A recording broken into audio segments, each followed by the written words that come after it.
pré-campanha do senador e do pré-candidato à presidência Flávio Bolsonaro, afirmou que a decisão do ministro Alexandre de Moraes do STF de suspender por 90 dias as visitas ao pai, ao ex-presidente Jair Bolsonaro, representa uma interferência no jogo político. A manifestação foi divulgada em nota assinada pelo senador Rogério Marinho, que é o coordenador da pré-campanha. Na nota, a campanha classifica a decisão como autoritária e desproporcional. Afirma também que a medida tenta tornar o ex-presidente incomunicável. O texto também diz que a decisão reforça a percepção de perseguição política e de tratamento desigual, além de afirmar que parte do Supremo Tribunal Federal deixa a posição de árbitro institucional e passa a ser vista por milhões de brasileiros como adversária política de Jair e de Flávio Bolsonaro.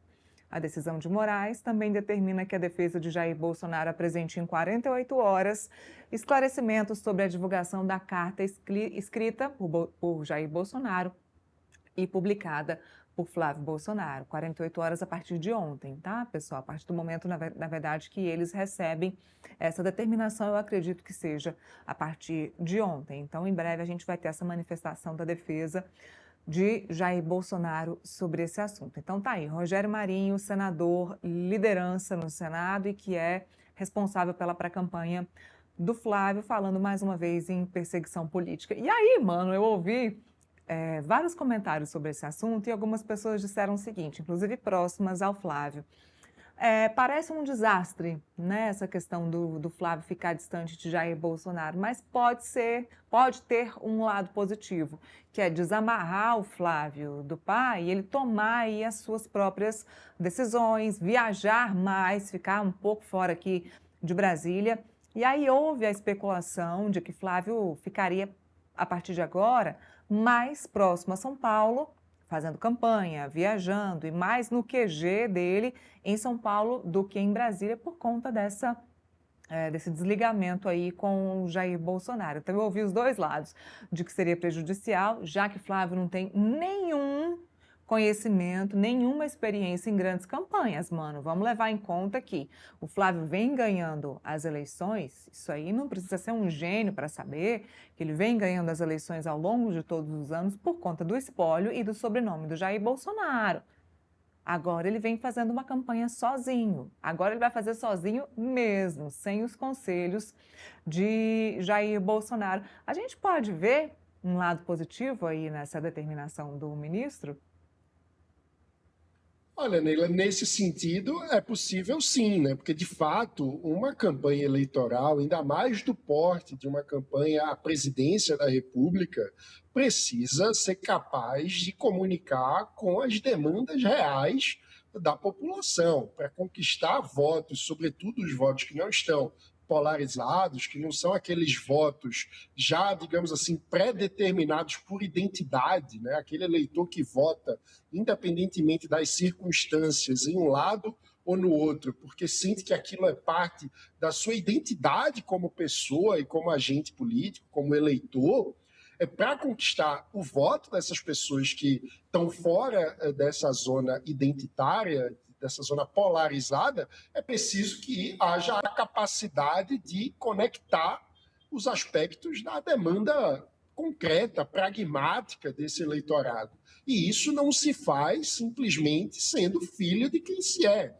Não se faz com sobrenome, não se faz visitando o pai que está preso. Isso se faz construindo propostas e ouvindo as demandas concretas da população. Então, sem dúvida alguma, é importante para qualquer campanha política que haja esse contato mais próximo da população e a capacidade de formular propostas que direcionem essas demandas. Então, vamos ver se Flávio vai ser capaz de fazer isso, porque o grande problema é que nos momentos em que nós tivemos Flávio Bolsonaro precisando atuar politicamente, nós vimos muitas dificuldades por parte do senador. Veja o caso do debate sobre as tarifas nos Estados Unidos, quando a solução retórica que ele trouxe foi dizer que, olha, vamos suspender a aplicação por enquanto, porque isso tem malefícios eleitorais para a nossa candidatura, vai ajudar o presidente Lula. Mas depois da eleição,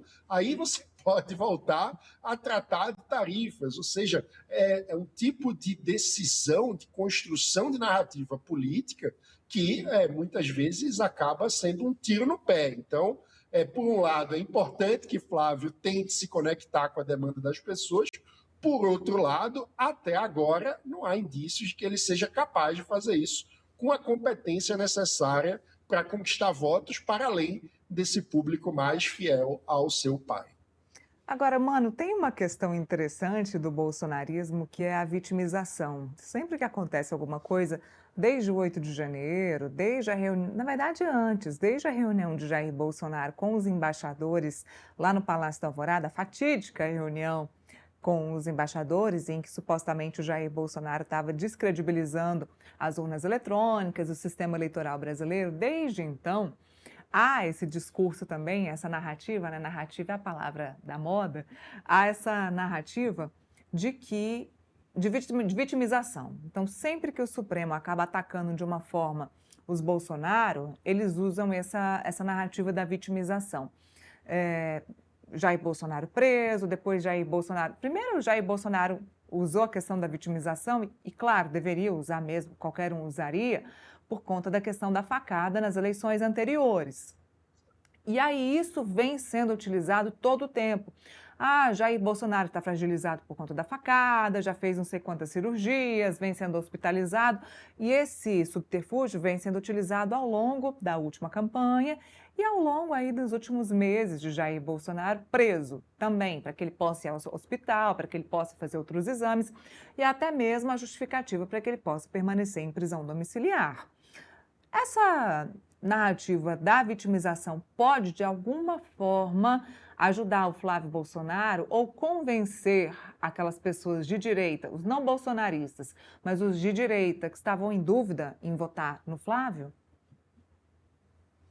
Olha, Neila, eu acho difícil, porque acaba sendo mais do mesmo. Justamente como você bem destacou, a narrativa da família Bolsonaro em torno do elemento da vitimização vem sendo consistente ao longo dos anos. Começou na facada, e ali é óbvio que há uma questão verdadeira de ser vítima de um atentado, mas que foi explorado continuamente desde então como quase um ato sacrificial no sentido religioso, né, de se colocar a própria vida a sacrifício pelo país, construindo assim toda uma mitologia em torno do personagem Jair Bolsonaro. Mas essa forma de construção de narrativa política esteve presente até mesmo como método de governo, no sentido de que, enquanto presidente, em diversas ocasiões, Bolsonaro tentou justificar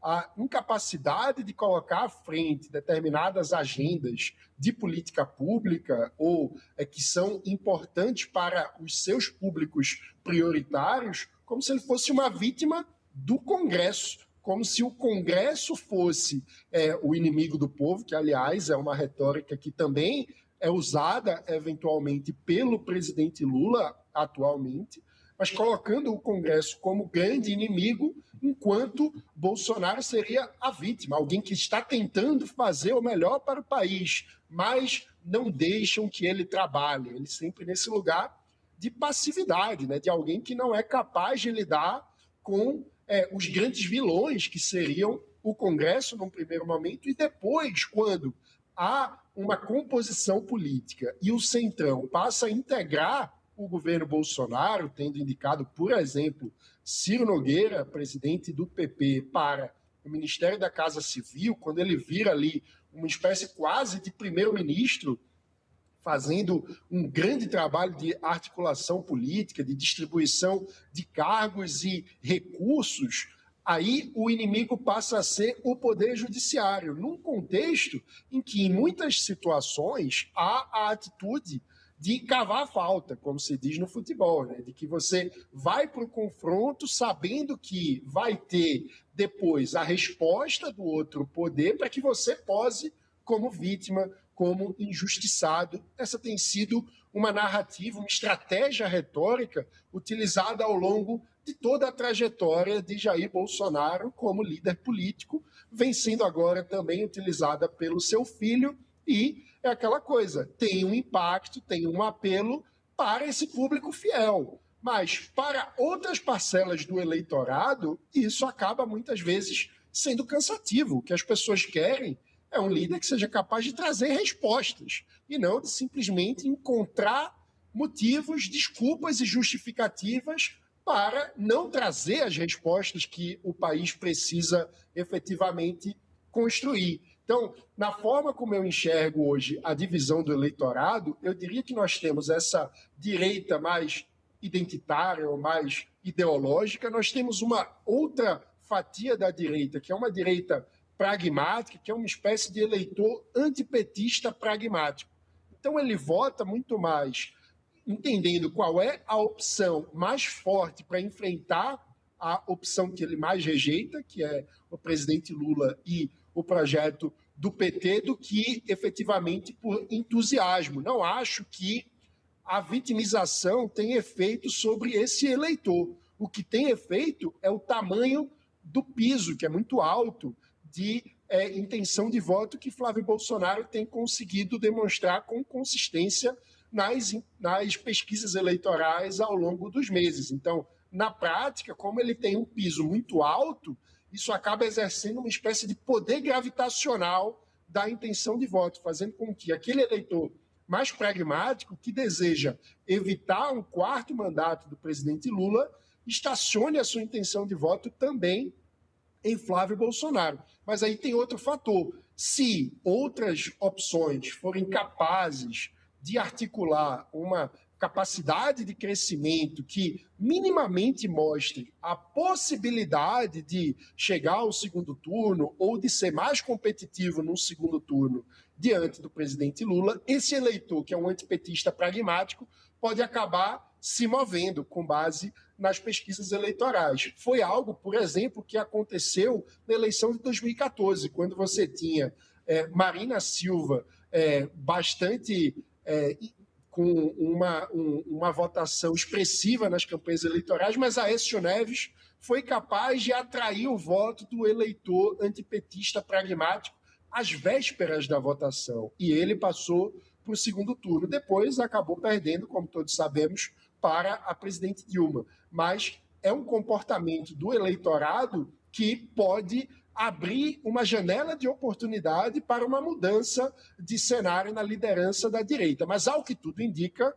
Flávio se mantém como esse papel de líder da direita, porque o piso da intenção de voto desse eleitor identificado com o bolsonarismo é bastante alto. E falando sobre a campanha